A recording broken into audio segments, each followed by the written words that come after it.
ട്രംപിന്റെ പുതിയ പ്രസ്താവന വന്നിട്ടുണ്ട്. അദ്ദേഹം രഹസ്യമായി പറഞ്ഞു എന്നാണ് റിപ്പോർട്ടുകൾ വരുന്നത്. ഞാൻ നിങ്ങൾക്ക് ആയുധം തരാം, സെലൻസ്കിയോട് പറയുകയാണ്, നിങ്ങൾ റഷ്യയെ ആക്രമിക്കുമെന്നാണ്. പക്ഷേ കുറച്ചു നാൾ മുൻപ് കണ്ടിരുന്നു ഈ സെലൻസ്കിയെ വിളിച്ചിരുത്തി യുദ്ധം അവസാനിപ്പിക്കണമെന്ന് പറയുകയാണ്. എന്നിട്ട് രഹസ്യമായി യുദ്ധം വേണമെന്ന് പറയുകയാണ് അല്ലേ? ഇത് കേൾക്കുമ്പോൾ എനിക്ക് ഓർമ്മ വരുന്നത് സുഭാഷ് ചന്ദ്രബോസിൻ്റെ ധീരമായ വാക്കുകളാണ്. നിങ്ങൾ എനിക്ക് രക്തം തരൂ, വിയർപ്പ് തരൂ, ഞാൻ നിങ്ങൾക്ക് സ്വാതന്ത്ര്യം തരാം. അദ്ദേഹം നേടിക്കൊടുക്കുകയും ചെയ്തു.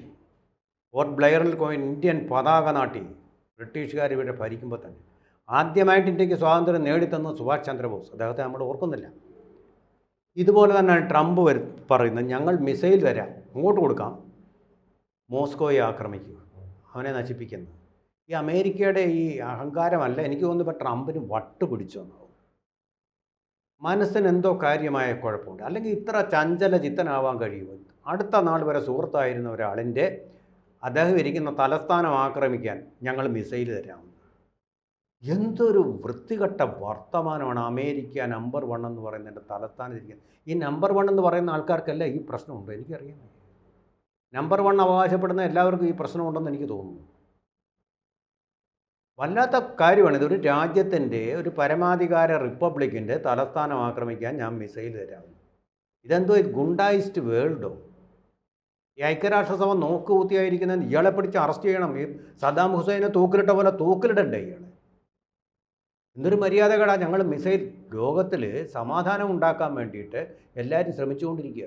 ഈ കൂട്ടത്തിൽ ഈ മഹാൻ സമാധാനത്തിനുള്ള നൊബേൽ സമ്മാനം ശുപാർശ ചെയ്യാൻ വേണ്ടി നടക്കുക. പാകിസ്ഥാൻ ശുപാർശ ചെയ്തിരിക്കുക ഇയാളെ. സമാധാനത്തിൻ്റെ നൊബേൽ സമ്മാനം ഈ പ്രാവശ്യം ഡൊണാൾഡ് ട്രംപിന് കൊടുക്കണം. അതിന് ഇസ്രായേലും ശുപാർശ ചെയ്തിട്ടുണ്ട്.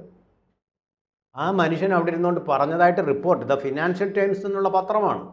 അത് ഇത്തിരി ഓതൻറ്റിസിറ്റി ഉള്ള പത്രമാണ്, അല്ലാതെ പിന്നെ നമ്മുടെ ഈ ഗൂഗിൾ യൂണിവേഴ്സിറ്റിയിലൊന്നും വന്ന വാർത്തയല്ലിത്. ആ പത്രത്തിൽ വന്ന വാർത്തയാണ് ദി ഫിനാൻഷ്യൽ ടൈംസ്. നല്ല സ്റ്റാൻഡേർഡ് നിലവാരമുള്ള ഒരു പത്രമാണത്.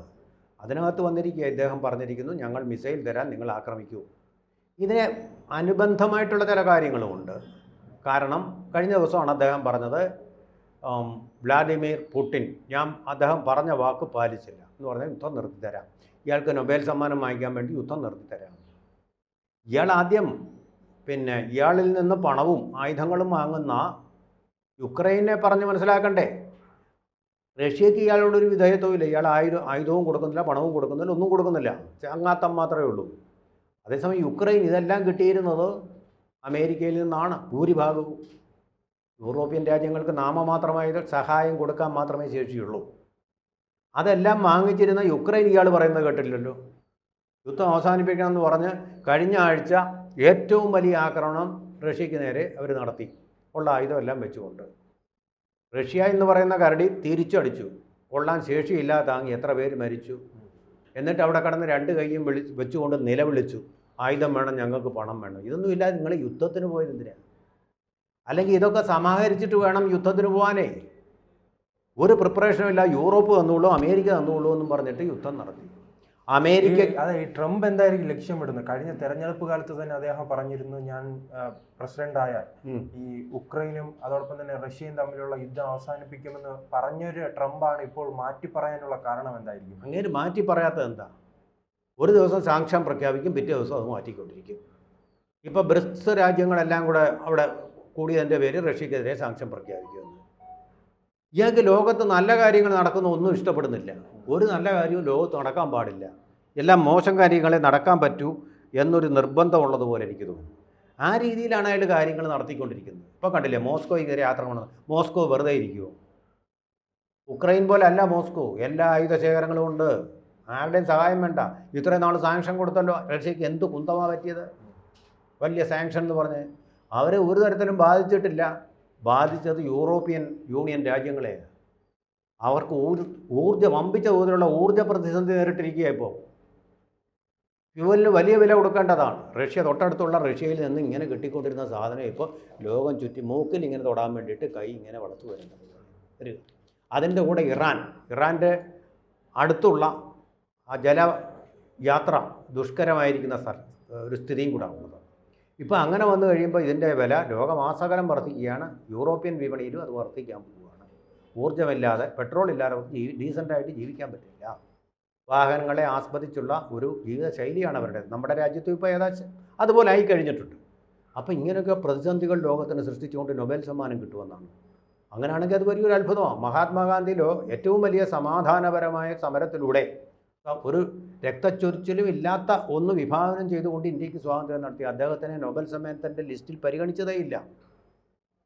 പക്ഷേ ഈ ലോകത്ത് യുദ്ധത്തിൻ്റെ ആക്കം വർദ്ധിപ്പിച്ചുകൊണ്ടിരിക്കുന്ന, ഇപ്പോൾ നോക്കൂ, ഇസ്രായേൽ ഹമാസിനെതിരെയുള്ള അവരുടെ ആക്രമണം വർദ്ധിപ്പിച്ചിരിക്കുകയാണ്. പാലസ്തീൻകാരെ, അഭയാർത്ഥികളെ എല്ലാം കൊന്നുകൊണ്ടിരിക്കുകയാണ്. അതാണ് ട്രംപ് വന്നതിന് ശേഷം ഉണ്ടായ വിശേഷം. അവിടെ ഇതുവരെ ഒത്തുതീർപ്പുണ്ടായിട്ടില്ല. യുക്രൈൻ യുദ്ധം, താങ്കൾ പറഞ്ഞതുപോലെ യുക്രൈൻ യുദ്ധം 24 മണിക്കൂർ കൊണ്ട് ഞാൻ നിർത്തിത്തരുമെന്ന് പറഞ്ഞു. ഇപ്പോൾ 24 അല്ല, എത്ര മാസങ്ങളായി തുടർന്നുകൊണ്ടിരിക്കുക. അതിനിടയ്ക്ക് തന്നെ ഈ ധാതു വിഭവങ്ങളുമായി ബന്ധപ്പെട്ട ഒരു കരാറിൽ അമേരിക്കയും യുക്രൈനും തമ്മിൽ ഒപ്പിട്ടിട്ടുണ്ട്. ആ പശ്ചാത്തലത്തിലായിരിക്കുമോ ഈ റഷ്യ ലക്ഷ്യമിടുന്നത് അമേരിക്ക? ആയിരിക്കുമെന്നാണ് എനിക്ക് തോന്നുന്നത്. ആ ഒരു പശ്ചാത്തലത്തിലായിരിക്കണം. ധാതു വിഭവങ്ങൾക്ക് വേണ്ടിയുള്ള കനത്ത ആവശ്യമുണ്ട്. കാരണം ചൈന ഈ ധാതു വിഭവങ്ങളാൽ, ലിഥിയം അതുപോലെ തന്നെ അങ്ങനെയുള്ള ധാതുക്കളാൽ സമ്പന്നമാണ്. സ്വർണത്തിനേക്കാൾ വിലയുള്ളത് ഇപ്പോൾ അതിനെയാണ്. കാരണം ടെസ്ലയുടെയൊക്കെ കാറുകൾ വേണമെങ്കിൽ ലിഥിയം വേണം. ആ ലിഥിയത്തിന് വേണ്ടി വലിയ ചിലവാകുന്നതുകൊണ്ടാണ് ആ കാറുകൾക്ക്, ടെസ്ല കാറുകൾക്ക് വൻതോതിൽ സബ്സിഡി കൊടുത്തുകൊണ്ടിരുന്നത്. അപ്പോൾ അതെല്ലാം പിൻവലിച്ചു. അപ്പോൾ അത് വളരെ ഇമ്പോർട്ടൻ്റ് ആയിട്ടുള്ള ജിയോ പൊളിറ്റിക്കൽ ഫാക്ടറാണ് ഈ ലിഥിയം, അല്ലെങ്കിൽ സെമി കണ്ടക്ടേഴ്സ് എന്നൊക്കെ പറയുന്നത്. ചാലക ശക്തികളാണ് ലോകത്തിൻ്റെ. അത് മനസ്സിലാക്കണം. അതിൻ്റെ ഒരു രാഷ്ട്രീയമുണ്ട്. അങ്ങനെയാണ് യുക്രൈനിൽ ഇതെല്ലാം കൊടുക്കാമെന്ന് പറഞ്ഞുകൊണ്ടാണ് ഇപ്പോൾ യുക്രൈനെ സഹായിക്കുന്നത്. കാനഡയിൽ ഇതൊക്കെ ഉള്ളതുകൊണ്ടാണ് കാനഡ ഇങ്ങ് വിലയ്ക്ക് തരുമോ എന്ന് ചോദിച്ചത്. നമ്മുടെ രാഷ്ട്രപതി ഭവൻ നോക്കി നമ്മുടെ അരിപ്രാഞ്ചി ചോദിക്കുകയാണ്, ഇതിന് എത്ര രൂപ ഇതിങ്ങ് വാങ്ങിച്ചാലോ എന്ന് ചോദിക്കുന്ന പോലെ ഒരു ചോദ്യമാണ് ചോദിച്ചത്. ആ സ്വതന്ത്ര പരമാധികാര രാഷ്ട്രം വേണമെന്ന് ചോദിച്ചത്. അത് കാനഡ ഇപ്പോൾ തൽക്കാലം കാനഡ കൊടുക്കുന്നില്ല എന്നതിൻ്റെ പ്രസിഡൻറ്റ് മറുപടിയും പറയും. ട്രൂഡോ അല്ല അതിന് ശേഷം വന്ന പ്രസിഡൻറ്റ് അതിന് മറുപടിയും കൊടുത്തിട്ടുണ്ട്.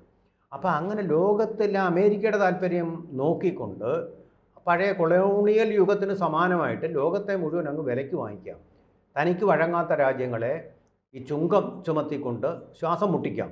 ഈ രണ്ട് കാര്യങ്ങൾ, അമേരിക്കയുടെ താല്പര്യങ്ങൾ മാത്രമേ അദ്ദേഹം നോക്കുന്നുള്ളൂ. ഇപ്പോൾ മോസ്കോയ്ക്കെതിരെ എന്ന് പറഞ്ഞാൽ, മോസ്കോ ഇപ്പോൾ അവർ രണ്ടാമത്തെ ശക്തിയാണ് റഷ്യ എന്ന് പറയുന്നത്. ഇപ്പോഴും ഇവരെത്ര തകർക്കാൻ ശ്രമിച്ചിട്ടും അതിപ്പോഴും അങ്ങനെ തുടരുന്നു. അപ്പോൾ അതിനെ കൂടി ഒന്ന് നശിപ്പിക്കുക എന്നുള്ള ലക്ഷ്യത്തോടു കൂടിയാണ് മോസ്കോയെ അങ്ങ് തകർത്തേക്ക്. പിന്നെ അമേരിക്ക എന്ന് പറഞ്ഞാൽ മുടിയൂടാ മന്നനാകുമല്ലോ. ചൈനയുടെ കാര്യം, ചൈന ഇപ്പോൾ സ്ലോ ഗ്രോത്ത് ആണെങ്കിലും ചൈന ആ സ്ഥാനം കൈയടക്കുമെന്നുള്ളത് ഈ മഹാൻ അറിയുന്നില്ല. എനിക്കിപ്പോൾ അവസാനം ഇതെല്ലാം കൂടെ കാണുമ്പോൾ എനിക്കൊരു രാജ്യതന്ത്രജ്ഞൻ, ഒരു വലിയ റിപ്പബ്ലിക്കിൻ്റെ ഭരണാധികാരി ഇങ്ങനെയൊക്കെ പുലമ്പുമ്പോൾ ഇപ്പോൾ പറഞ്ഞതല്ല നാളെ പറയുന്നത്. ഒരു അഭിപ്രായ സ്ഥിരതയില്ലാതെ വരുമ്പോൾ അദ്ദേഹത്തിൻ്റെ മനസ്സിന് എന്തെങ്കിലും കുഴപ്പമുണ്ടോ എന്നുള്ള സംശയമാണ്. അദ്ദേഹത്തിന് പച്ച മലയാളത്തിൽ പറഞ്ഞാൽ ട്രംപിന് വട്ടാണോ എന്നൊരു സംശയം എനിക്ക് തോന്നി തുടങ്ങുകയാണ്. കാരണം ഒന്നാം ട്രംപിൻ്റെ കാര്യമല്ല, രണ്ടാം ട്രംപ്, രണ്ടാം ഊഴത്തിൽ അദ്ദേഹം വന്നപ്പോൾ അദ്ദേഹത്തിന് വട്ടാണോ? ഈ ചരിത്രം 2 തവണ ആർത്തിക്കും. രണ്ടാമത്തെ തവണയായപ്പോൾ ഈ പ്രായം വർദ്ധിച്ചത് വലിയ രീതിയിൽ പ്രതിസന്ധിയായി കാണുമോ? അത് നാം മുൻപ് കണ്ടിരുന്നു. ഈ ബൈഡനുമായി ബന്ധപ്പെട്ട് പ്രായം അദ്ദേഹത്തെ അലട്ടിയിരുന്നു. അതെ, എനിക്ക് അങ്ങനെയും തോന്നുന്നുണ്ട്. മദ്യം അമിതമായി കഴിഞ്ഞാൽ സമനില തെറ്റും.